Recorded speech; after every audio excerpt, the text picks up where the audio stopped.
নমস্কার সবাইকে। গল্প আর গপ্পর আরেকটি পর্বে আপনাদের স্বাগতম। আজকের আমাদের পরিবেশনা রহস্য রোমাঞ্চে ভরা গল্প, লেখক সুনীল গঙ্গোপাধ্যায়ের অন্ধকারে গোলাপ বাগানে। আচ্ছা, স্বপ্ন তো আমরা প্রত্যেকেই দেখি, কিন্তু স্বপ্নে ঘটে যাওয়া ঘটনাগুলি বাস্তবে হুবহু কজনের মিলে যায় ভাবুন তো। আজকে আমি আপনাদের একটা কাহিনী শোনাব, যেখানে সুজয় নামে একটি কিশোর তার স্বপ্নে যা যা দেখে তাই তার জীবনে ঘটতে থাকে। কেমন হয় তার সেই অভিজ্ঞতাগুলি?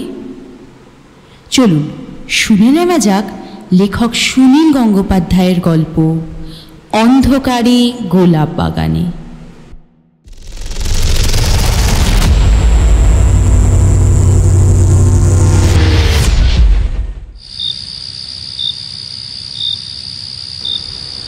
সাড়ে 7টার সময় মাস্টারমশাই আসবেন। ঘড়িতে ঠিক তখন 7:20। হঠাৎ আলোটা নিভে গেল। এখন লণ্ঠন জ্বালতে হবে। 3তলার ঘরে ঠিক জানালার ধারেই সুজয়ের পড়ার টেবিল। সে সেখানেই বসে রইল চুপ করে। জানলার বাইরে গোটা কলকাতাটাই সে অন্ধকার দেখছে এখন। এমন সময় দোতলায় সুজয় তার মায়ের গলার আওয়াজ শুনতে পায়। এই শিবু, হারিকেনটা জ্বালিয়ে দে। হ্যারিকেন জ্বালাতে দেশলাই খুঁজে পাচ্ছিনি। রোজই এরকম হয়, আলু নিভে গেলি তখন আর দেশলাই কিংবা টর্চ খুঁজে পাওয়া যায়নি কো। বাড়িতে তো একটা 4 ব্যাটারির টর্চ ছিল, খুব জোরে আলো হয়। কোথায় গেল টর্চটা? অন্ধকারে সুজয় চোখ বুজে ভাববার চেষ্টা করল। চোখ বুঝলে সে অনেক কিছু দেখতে পায়, কিন্তু চোখ বুজে সুজয় যেন একটা অন্য দৃশ্য দেখল।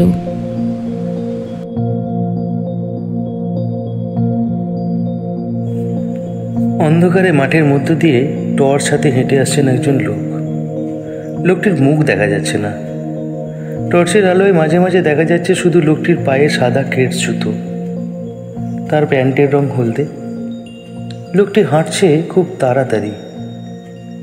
টর্চের আলো পড়ছে এদিক থেকে ওদিক। মাঠ তো নয়, ওটা একটা বাগান। টর্চের আলোয় দেখা যাচ্ছে অনেকগুলো নানা রকম ফুল গাছ। লোকটি এক একটি গাছের উপরে আলো ফেলে দেখছে। তারপর আলোটা একটি গোলাপ গাছের উপর থেমে গেল।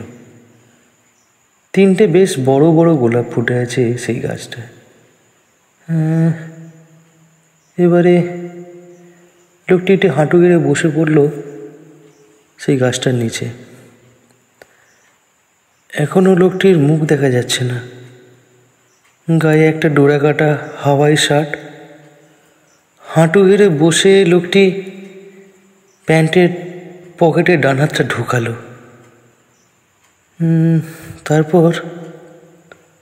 তারপর কি যেন একটা জিনিস বার করে আনলো। ওমা, লোকটার হাতে ওটা কি? টর্চটা মাটিতে রাখলো। তারপর 2 হাত দিয়ে সেই জিনিসটা আলোর সামনে আনতেই দেখা গেল ওটা একটা গোটানো ছুরি। সেটার ফলাটা টেনে খুলে ফেলতেই দূরে একটা কুকুর ডাকছে। ডাকতে ডাকতে কুকুরটা যেন সামনের দিকে এগিয়ে আসছে।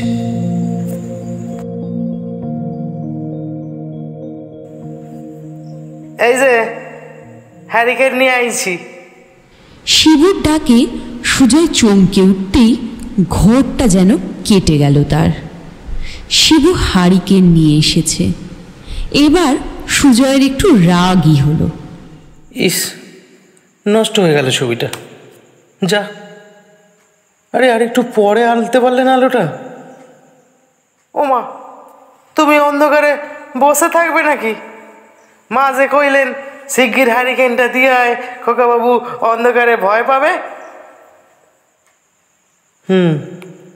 আমি অন্ধকারে ভয় পাবো। এই ডুঙ্গা ডাকছে কেন রে? নিশ্চয়ই কোনো ছাতাওয়ালা বাবু এসেছে। যা তো, একবার নিচে গিয়ে দেখে এত। একতলায় একটা কুকুর ডাকছে। এ তো চেনা ডাক্তার, সুজয়ের নিজের কুকুর ডুঙ্গা হঠাৎ ডেকে উঠেছে। ডুঙ্গা জাতে অ্যালসেশিয়ান, খুব শান্ত কুকুর, তবু লোকে তাকে দেখলে ভয় পায়। ডুঙ্গা কিন্তু সহজে ডাকে না, এখন হঠাৎ ডাকছে কেন? শিবু চলে যেতেই সুজয় ভুরু কুঁচকে বসে রইল। হঠাৎ চোখ বুজে ওই দৃশ্যটা সে দেখলে কেন? এরই মধ্যে কি সে কোনো সিনেমায় এরকম দৃশ্য দেখেছে? না তো। তাহলে কি কোনো গল্পের বই পড়েছে সে? না, তাও তো তার মনে পড়ছে না। এবার মনে মনে সুজয় বলতে লাগলো, অন্ধকারের মধ্যে বাগানে একটা লোক, একটা গোলাপ গাছের সামনে ছুরি হাতে নিয়ে বসা। লোকটার মুখ দেখা যায়নি। লোকটা কি ছুরি দিয়ে গোলাপ গাছটা কেটে ফেলবে? কিন্তু কেন? সুজয় আবার চোখ বুঝল, যদি বাকি অংশটা দেখা যায়। কিন্তু এবার আর চোখ বুজে সে কিছুই দেখতে পেল না। এমনি চোখ বুঝলে যেরকম হয় ঠিক সেরকমই একটা অভিজ্ঞতা হলো। হারিকেনের আলোটা খুব কমিয়ে টেবিলের তলায় নামিয়ে রেখে আবার চোখ বুজে চেষ্টা করল সুজয়, কিন্তু কই, এবারও কিছু দেখতে পেল না। দরজার কাছে আওয়াজ হতেই সুজয় এবার চোখ খুলে তাকালো। হ্যাঁ, মাস্টারমশাই এসেছেন, হাতে তার একটা ছাতা। কি সুজয়, হ্যারিকেনটা এখনো নামিয়ে রেখেছো কেন? সুজয় উঠে দাঁড়িয়েই হারিকেনটা তুলে বলল, আসুন তপনদা, আপনি আজ আবার ছাতা নিয়ে এসেছেন? সুজয় পরে ক্লাস 9-এ।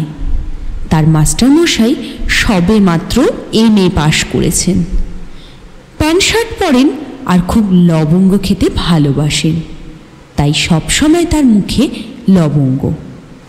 মাস্টারমশাই বলে উঠলেন, বাহ বাহ বাহ, বৃষ্টি হলেও ছাতা আনতে পারবো না? হ্যাঁ, তোমার কুকুর একেবারে ঘেউ ঘেউ করে ঝাঁপিয়ে পড়েছিল। এই ডুঙ্গা যে সুজয়ের কত বড় বন্ধু তা মাস্টারমশাই জানে না। ডুঙ্গার মনে কোনো কষ্ট হলে সুজয় তাই সহ্য করতে পারে না। তাই প্রসঙ্গটা ঘুরিয়ে দেওয়ার জন্য সুজয় বলে উঠল, ও, বৃষ্টি হচ্ছে বুঝি? আরে আমাদের পাড়ায় তো তুমুল বৃষ্টি, তোমাদের এখানেও দেখছি টিপ টিপ করে শুরু হয়েছে। সুজয় জানলা দিয়ে বাইরে হাত বাড়িয়ে দেখলে সত্যিই গুড়ি গুড়ি বৃষ্টি পড়ছে। অমনি সুজয়ের মনে পড়ল, স্বপ্নে যে সে অন্ধকার বাগানে লোকটা সাদা কেপস পরে হাঁটছিল, তার জুতোয় কিন্তু কাদা ছিল না।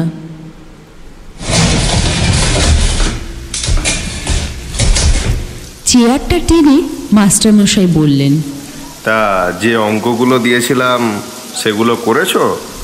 এবার সুজয় স্বপ্নটা ছেড়ে খাতা বের করল। কিন্তু কেমন যেন পড়াশোনায় আজ তার আর মন বসছে না। সামনে পরীক্ষা, পড়তে তো হবেই। একসময় মাস্টারমশাই বললেন, এ কি সুজয়, তুমি মন দিচ্ছ না কেন? কতবার বলছি লিখতে, তুমি এখনো পেন্সিল হাতে বসে আছো যে? সুজয়ও লজ্জা পেয়ে বলে উঠল, ও না না, এই যে লিখছি স্যার।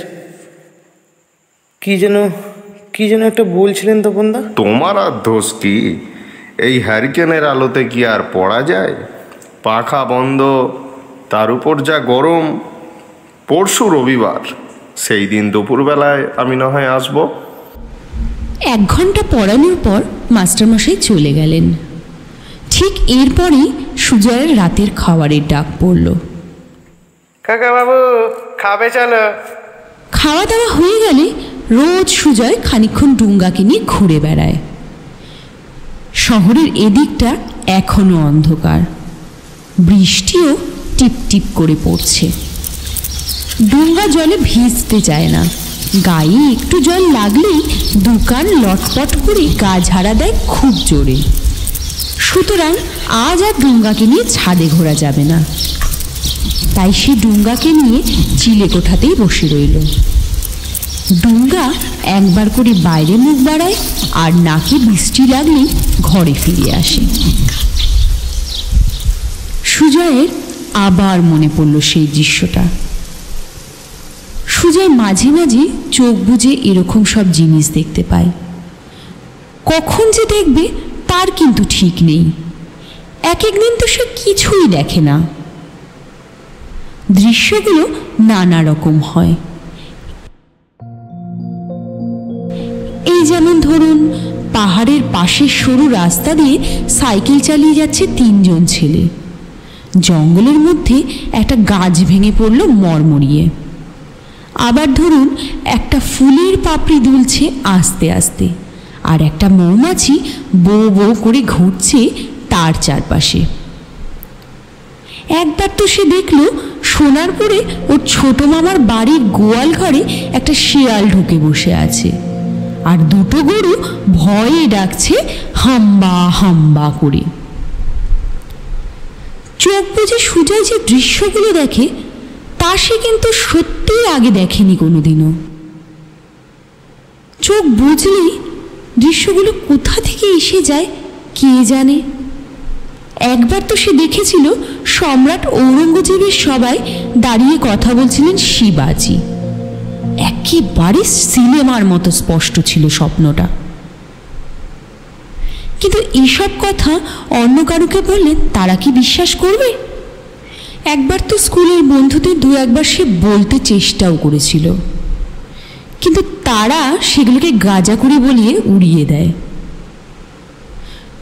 এতগুলো ঘটনার মধ্যে কিছু কিছু ঘটনা কিন্তু মিলেও যায়।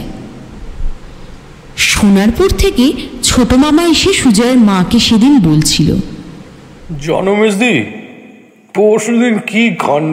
কোথা থেকে একটা শেয়াল এসে আমাদের গোয়াল ঘরেরটায় ঢুকে পড়েছে। সুজয় উত্তেজিতভাবে বসেছিল আর বলল, হ্যাঁ জানি জানি আমি জানি, 2টো গরু ভয় পেয়ে খুব ডাকছিল, তাই না?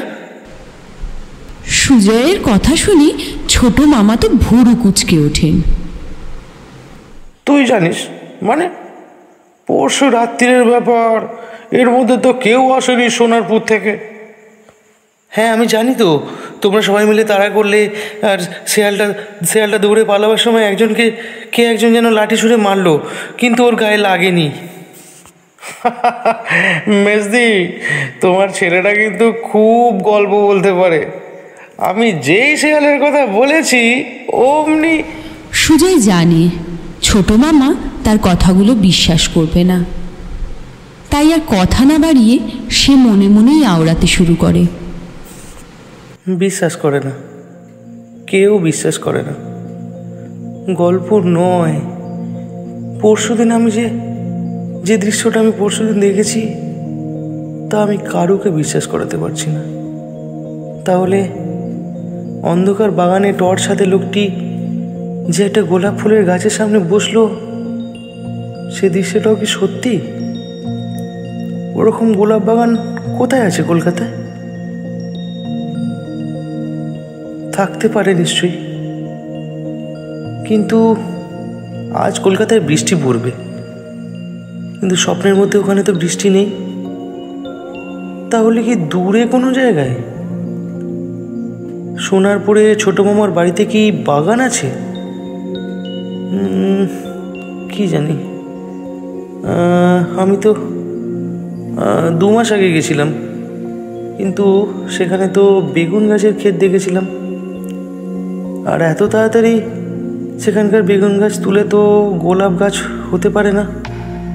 না, এ হতে পারে না।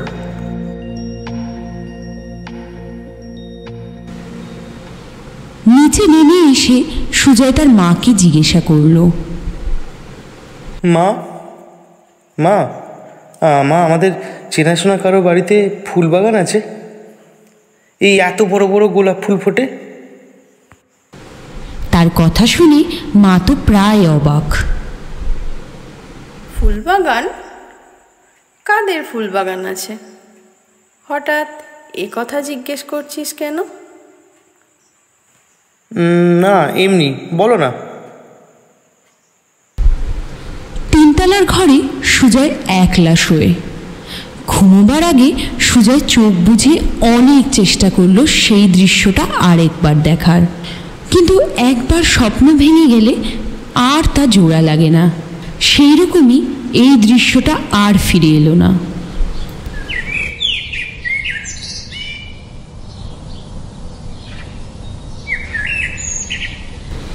এদিকে সকাল হয়ে গেছে, সুজয় এখনো নিচে নেমে আসেনি। তাই সুজয়ের মা তার ঘরে গেলেন তাকে ডাকতে। ওঠ বাবা, এভাবে ভুরু দুটো কুঁচকে কেন? তবে কি জ্বর হলো ছেলেটার? দেখি তো কপালে হাত দিয়ে। এই সুজয়, ওঠ ওঠ বাবা। হ্যাঁ রে, তুই ঘুমিয়ে ঘুমিয়ে কি ভাবছিলি বলতো? তবে ঘুমের মধ্যে ভুরু কুঁচকেছিলি কেন? কোনো বাজে স্বপ্ন টপ্ন দেখছিলি নাকি?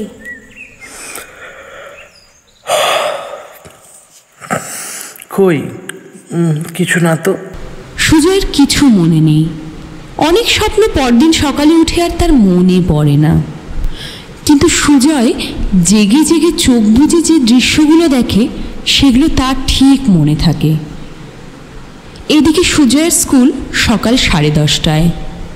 বাবা অফিস যাওয়ার সময় সুজয়কে স্কুলে নামিয়ে দিয়ে যায়, তাই তাকে বাবার সঙ্গে সঙ্গে সকাল 9টার মধ্যেই বেরিয়ে পড়তে হয়। সকালে জলখাবার খেয়ে নেওয়ার পর 1 ঘন্টা পড়তে না পড়তেই তাকে যেতে হয় স্নান করতে। সুজয়দের বাড়িটা পুরনো আমলের, ঘরগুলো বেশ বিরাট বিরাট। এর মধ্যে স্নানের ঘরটা সুজয়ের বেশ প্রিয়, কেননা দরজা বন্ধ করলে ঘরটা একদম নিরিবিলি লাগে তার। এখানে সে অনেক কিছু চিন্তা করতে পারে। যদিও বাথরুমে বেশিক্ষণ কাটাবার উপায় নেই, সকালে বাবার অফিসে দেরি হয়ে যাবে, তাই তার বাবা তাকে তাড়া দিতে থাকেন। শাওয়ারটা খুলে দিল সুজয়, আর তার তলায় এসে সে দাঁড়ালো।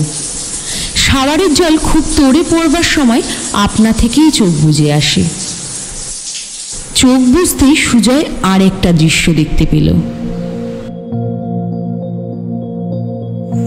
একটা খুব বড় বাড়ি, দোতলায় টানা বারান্দা।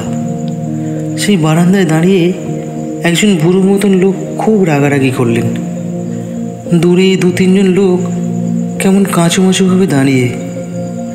বুড়ো লোকটির বুকের লোম সব পাকা, শুধু শুধু একটা ধুতি পরা বেশ বড় গোঁপ। হেরে গলায় তিনি চিৎকার করে বলে উঠলেন, আমার চাবি, আমার চাবি কোথায়? মহা সর্বনাশ হয়ে গেছে, আমার চাবি হারিয়ে গেছে। এবার সুজয় চোখ খুলে ফেলল, আর কিছু দেখা গেল না। মনে মনে বলতে লাগলো, ওই বুড়ো লোকটি কে? আর আর ওই বাড়িটাই বা কোথায়? আমার তো কিছুই মনে পড়ছে না, এরকম তো আমি কিছু জানি না। কিন্তু কিন্তু এই দৃশ্যটা আমি কেন দেখলাম? কোথায় কার চাবির গোছা হারিয়ে গেছে তা নিয়ে আমি কেন ভাববো? আমার আমার তো ভাবার দরকার নেই। কিন্তু ভুলতে চাইলেও সুজয় ভুলতে পারে না। খেতে বসেও সুজয়ের কানে বাজে সে বুড়ো লোকটির চিৎকার, আমার চাবি, আমার চাবি কোথায়? মহা সর্বনাশ হয়ে গেছে, আমার চাবি হারিয়ে গেছে। আজ সুজয় তাড়াতাড়ি স্কুল থেকে বাড়ি ফিরে আসে, কেননা স্কুল ছুটি হয়ে গেল 1 পিরিয়ড পরেই। ডিবেট কম্পিটিশনে ক্লাস 10-এর একটি ছেলে ফার্স্ট হয়েছে। বাড়ি চলে এসে সুজয় শুয়ে রইল নিজের ঘরে। এইরকম রকম দুপুরবেলা কিন্তু সে কোনোদিনও শুয়ে থাকে না, বন্ধুদের সাথে খেলতে যায় কিংবা গল্প করে, আর বৃষ্টি বাদলার দিনে ঘরে বসে গল্পের বই পড়ে। কিন্তু আজ সুজয়ের শরীর যেন ভালো লাগছে না, মাথাটা একটু ব্যথা ব্যথা করছে, তাই সে শুয়ে রইল চোখ বুজে। এখন আর যেন সে অন্য কিছু দেখতে পাচ্ছে না, কিন্তু আজ সকালে দেখা দৃশ্যটা বারবার মনে পড়ছে তার। কে ওই বুড়ো লোকটা? সুজয় কোনোদিন ওই রকম লোককে দেখেনি, খুব জোর দিয়েই সে বলতে পারে এই কথা। এই কথাগুলো ভাবছে, এরই মধ্যে তার বন্ধু অভিজিৎ এসে হাজির। অভিজিৎ অবশ্য অন্য স্কুলে পড়ে, কিন্তু আশ্চর্যের ব্যাপার, তাদের স্কুলও আজ ছুটি, কেননা ওদের স্কুলের একজন টিচার রাষ্ট্রপতি পুরস্কার পেয়েছেন। অভিজিৎ উত্তেজিতভাবে বললে, এই সুজয়, দমদম যাবি? দমদম? হঠাৎ দমদম যাবো কেন? দমদমে আমার মামার বাড়ি, আজ ওখানে থাকবো, কাল চলে আসবো। কাল স্কুল যাবো না? ধুর, কাল তো রোববার। রবিবার দুপুরে না আমার মাস্টারমশাই আসবেন বলেছেন। কাল সকাল 10টা-11টার মধ্যে ফিরে আসবো। বাবা অফিসের কাজে বহরমপুর যাচ্ছেন, আজ সন্ধ্যেবেলা অফিসের গাড়ি নিয়ে যাবেন, আমাদের দমদমে নামিয়ে দিয়ে যাবেন। সকালে আমরা আবার ফিরে আসবো বাসে করে। ও তাই? দাঁড়া, আমার মায়ের কাছে আগে অনুমতি নিতে হবে। বাসে করে ফিরে আসার ব্যাপারটা শুনেই সুজয়ের বেশ উৎসাহ বোধ হচ্ছে। অনেকক্ষণ বাসে চাপতে তার বেশ ভালো লাগে, কত রকম মানুষ দেখা যায়। তাই সুজয় অভিজিৎকে বসিয়ে রেখে গেল তার মায়ের কাছে। মাই সময় উপন্যাস পড়েন।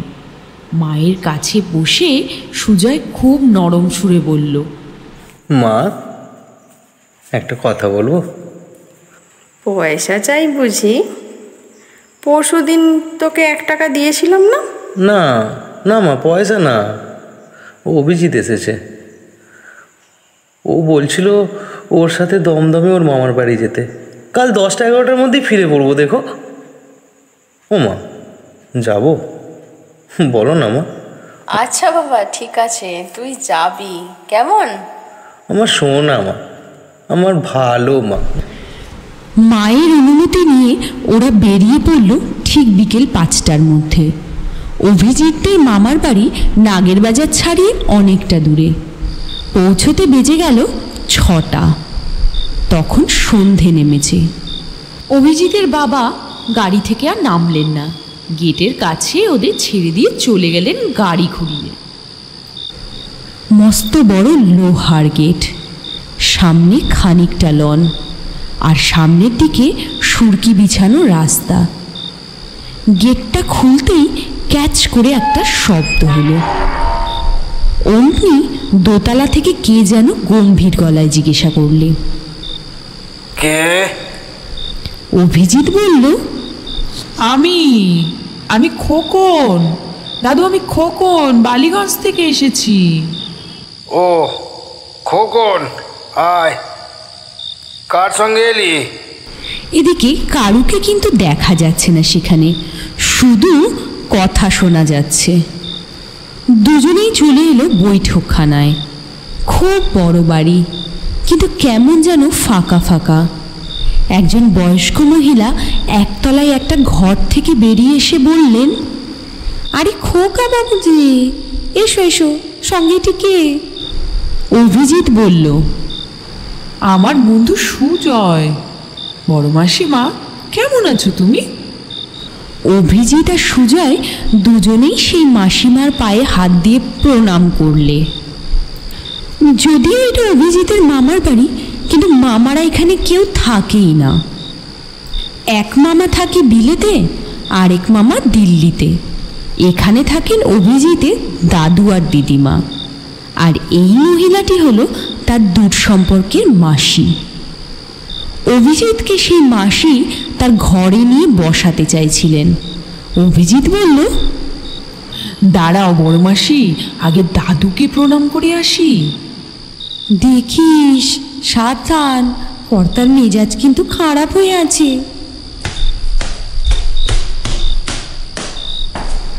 সুজয়কে নিয়ে অভিজিৎ সিঁড়ি দিয়ে উঠে এলো ওপরে। লম্বা টানা বারান্দায় একটা টিমটিমে আলো জ্বলছে, আর সেই বারান্দার ঠিক মাঝখানে দাঁড়িয়ে আছে একজন বুড়ো লোক। তাকে দেখে থমকে দাঁড়িয়ে গেল সুজয়। তার বুকের মধ্যে ছমছম শব্দ হচ্ছে। জীবনে এমন অবাক সে কখনো হয় না। এই তো সেই লম্বা বারান্দা, আর এই বুড়ো লোকটিকেই তো সে কাল দেখতে পেয়েছিল বাথরুমে চোখ বুজে। ইনি তো চাবি হারিয়ে গেছে বলে চেঁচাচ্ছিলেন। অভিজিৎ সুজয়কে বলল, কি হলো সুজয়, দাঁড়ালি কেন? আরে উনি তো আমার দাদু। এবার সুজয় আর অভিজিৎ দুজনেই গিয়ে প্রণাম করলো দাদুকে। অভিজিৎ বলল, দাদু, এই আমার বন্ধু সুজয়। তোর তোর মা কেমন আছে? সে এলো না কেন? আজ আমার সর্বনাশ হয়ে গেছে রে। আমার চাবি গোছা হারিয়ে গেছে। সিন্ধুকের চাবি, ট্রাঙ্কের চাবি, ব্যাংকের লকারের চাবি সব একসাথে ছিল। সুজয়ের বুকের মধ্যে টিপ টিপ করছে এখনো। সে জানতো ঠিক মিলে যাবে, চাবির কথা ঠিক মিলে যাবে। অভিজিতের দাদুরও বুকের সব চুল পাকা, ঠিক স্বপ্নে দেখা ওই বুড়ো লোকটির মতো। অভিজিৎ বলল, কখন হারালো দাদু? এই তো এই সকালবেলা। কি কাণ্ড দেখ না, নিশ্চয়ই কেউ বদমতলবে লুকিয়ে রেখেছে। আমি বাড়ি ছেড়ে 2 দিন কোথাও যাইনি। চাবি কি করে হারাবে বলতো? পাশের ঘর থেকে বেরিয়ে এলেন অভিজিতের দিদিমা। তিনি বললেন, খোকন এসেছিস? দেখ না কি কাণ্ড, চাবি হারিয়ে ফেলে তোর দাদুর একেবারে মাথা খারাপ হয়ে গেছে রে। হবে না, কেউ যদি ওই চাবি নিয়ে সিন্ধুক খোলে, সারা দিন ধরে আমি পাহাড়ে দিচ্ছি, ঘর থেকে একেবারে বেরোই না। কিন্তু এইরকমভাবে কদিন যাবে বলতো? নতুন চাবি করানো যাবে না একটা? কতকাল আগের চাবি, ও কি এখন পাওয়া যায়? ব্যাংকে খবর পাঠিয়েছি, কিন্তু সিন্ধুকের মধ্যে অনেক দামি জিনিসপত্র রয়েছে। ওরা তো ছেলে মানুষ, ওরা আর কি করে তার। আয় তোরা ঘরে আয় বাবা। আচ্ছা, এই ছেলেটি কে রে? তোমার নাম কি বাবা? সুজয় কথা বলতে গেল, কিন্তু তার গলা দিয়ে যেন আওয়াজই বেরোচ্ছে না। অতি কষ্টে সে নিজের নামটা বলল। আগে আমার নাম সুজয়। দিদিমা ডাকলেন, রজত, এই রজত।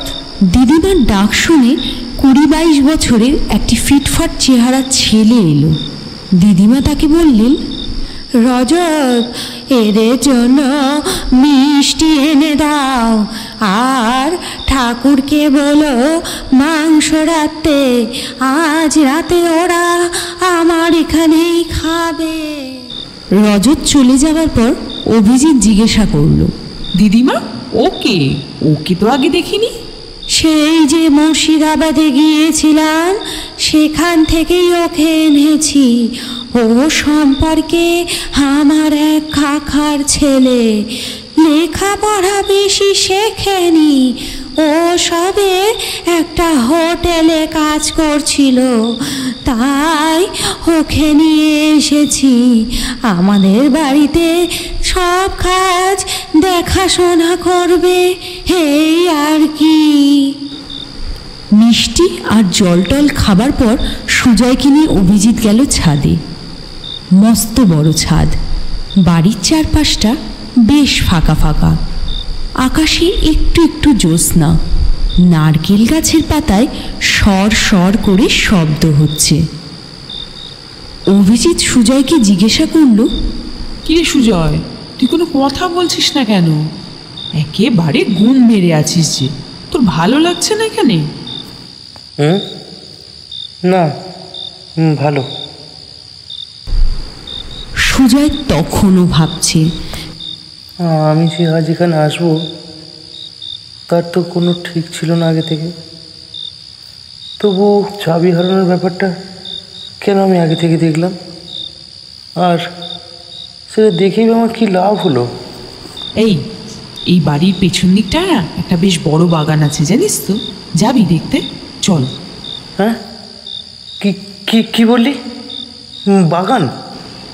হ্যাঁ রে, খুব চমৎকার বাগান। আমার দাদুর খুব ফুল গাছের শখ। যাবি?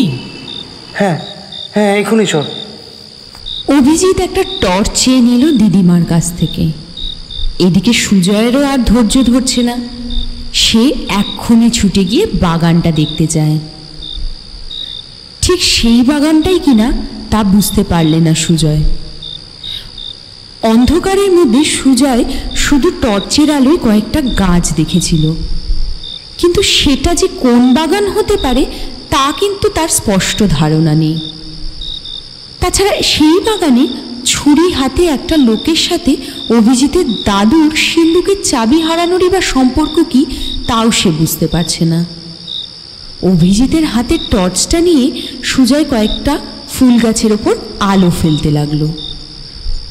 বেশিক্ষণ খুঁজতে হলো না, সুজয় দেখতে পেল একটা গোলাপ গাছে ফুটে আছে 3টে গোলাপ ফুল, সাদা গোলাপ। কোনো সন্দেহ নেই, কাল এই গোলাপ গাছটিকেই দেখেছিল স্বপ্নে সুজয়। অভিজিতের হাতের টর্চটা সে নিয়ে বলল, তুই একটু এগো, আমি জুতোর ফিতেটা বেঁধে নিচ্ছি। অভিজিৎ বলল, আরে সামনেই তো একটা সুন্দর বেঞ্চ আছে, চল না, ওখানে বসে বেঁধে নিবি জুতোর ফিতেটা। তুই বেঞ্চে গিয়ে বস, আমি আসছি। এবার অভিজিৎ এক পা এগোতেই সুজয় বসে পড়ল গোলাপ গাছটার পাশে, আর গোলাপ গাছটা ধরে একটা হ্যাচকা টান দিতেই সেটা সব শুদ্ধ উঠে এলো মাটি থেকে। সুজয় কখনো গাছের একটা পাতা পর্যন্ত ছেড়ে না। গাছকে কষ্ট দিতে তারও কষ্ট হয়, কিন্তু এই গোলাপ গাছটা শেকড় কাটা। গাছটা তুলে ফেলে তার শেকড়ের কাছে গর্তে হাত ঢোকালো সুজয়। হ্যাঁ, সে যা ভেবেছিল তাই, সেখানে রয়েছে সুজয়ের দাদুর চাবির গোছা। সঙ্গে সঙ্গে পেছনে একটা পায়ের শব্দ অনুভব করল সুজয়। ঘাড় ঘুরিয়ে তাকালো সে, দেখতে পেল একটা সাদা কেডস জুতো আর খাকি প্যান্ট, ঠিক স্বপ্নের মতো। কিন্তু এ কি, এ তো সেই রজত। রজত সুজয়কে মারবার জন্য একটা হাত তুলতে যাচ্ছিল, কিন্তু তার আগে সুজয় চেঁচিয়ে উঠল, অভিজিৎ, অভিজিৎ, অভিজিৎ, অভিজিৎ, আমি চাবি খুঁজে পেয়েছি। রজত এবার থমকে দাঁড়ালো। তার চিৎকার শুনে সে পেছন ফিরে লাগালো এক দৌড়। এরপর আর রজতকে দেখতে পাওয়া যায়নি। অভিজিৎ কাছে এসে কৌতূহলী মনে প্রশ্ন করে উঠল, চাবি? দেখি দেখি, সত্যি তো, তুই কি করে পেলি? না না, এমনি আমি হাঁটছিলাম, আমার পায়ে হোঁচট লাগলো, আমি দেখলাম একটা চাবির গোছা পড়ে আছে।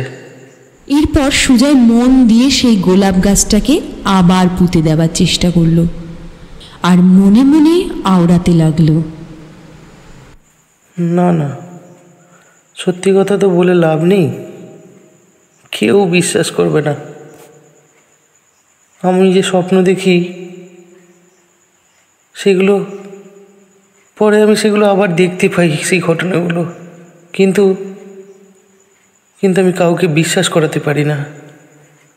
কেন কেন হয় আমার সাথে এরকম? কেন আমি এমন স্বপ্ন দেখি? আমি জানি না, আমি কিছু বুঝতে পারি না। কেনই যে এমন হয়।